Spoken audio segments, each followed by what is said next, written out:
pernah menyebut bahwa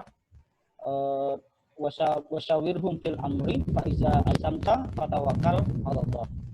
Kemudian di surat Asy-Syura juga ditegaskan wa amruhum syura bainahum.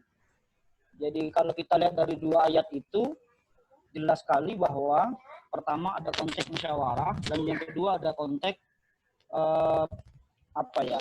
partisipannya itu kan, misalnya wasyawirhum itu kan dengan mereka, dan mereka itu artinya publik gitu kan.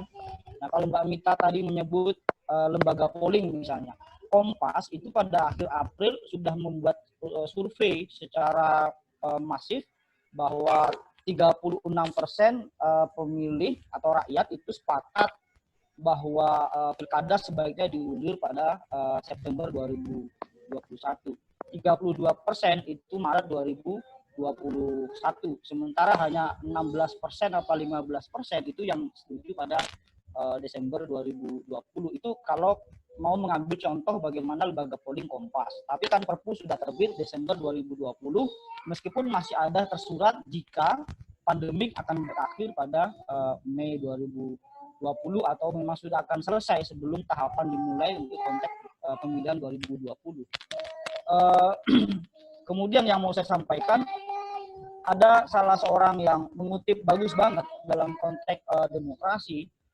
Ia mengatakan begini, a community is democratic only when the humblest and weakest person can enjoy the highest civil, economic, and social right that the biggest and most powerful possess.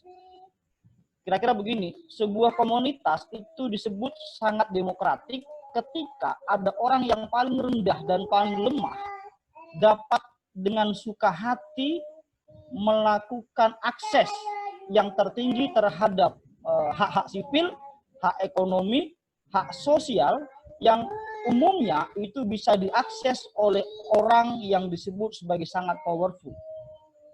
Maka mari kita refleksikan, apakah kemudian dalam konteks pilkada 2020 tadi itu, apakah orang-orang yang disebut sebagai humblest, weakest, orang-orang yang powerless itu betul-betul bisa mengakses demokrasi dengan sedemikian bebasnya. Sebagai salah satu prinsip daripada pilkada itu kan adalah free, kemudian fair. Free itu ada kebebasan, kemudian ada aspek keadilan di situ. Nah, apakah kebebasan dan keadilan itu betul-betul bisa dirasakan dan diakses oleh masyarakat? Kemudian yang terakhir, dalam konteks KPU kabupaten atau provinsi di daerah, pada prinsipnya kita tetap akan patuh atas katakanlah aturan-aturan yang telah ditetapkan oleh KPU RI. Dalam konteks ini karena kami di KPU, tentang tahapan-tahapan, kemudian aspek-aspek yang melibatkan massa tadi itu, apakah coklit, apakah pelantikan TPS dan seterusnya.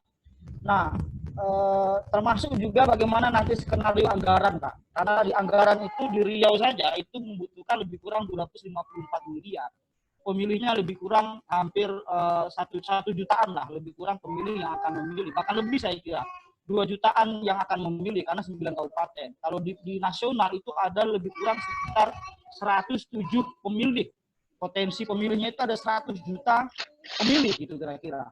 Nah, bisa dibayangkan 100 juta orang akan terlibat langsung dalam konteks pilkada 2020.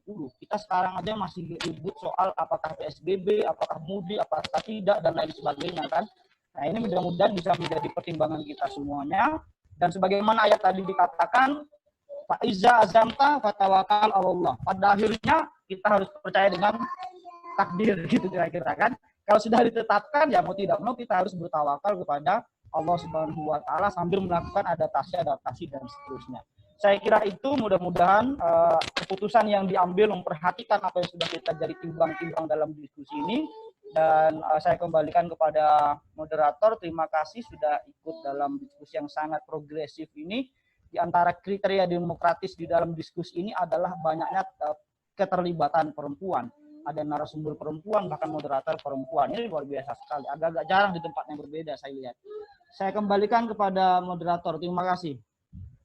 Ya baik, terima kasih Kang Nugi. Ternyata memang situasi pandemi yang belum jelas kapan berakhir ini ada situasi sosial dan ketidaksiapan masyarakat untuk terlibat dalam pelaksanaan tahapan pilkada dan menjaga kesehatan, kejiwaan, ekonomi, dan sosial dari penyelenggara serta pemilih adalah kegentingan yang wajib kita utamakan. Dan tadi seperti Mas Pram bilang bahwa siapa yang memanfaatkan dan menyalahgunakan politisasi dana bansos untuk kepentingan politik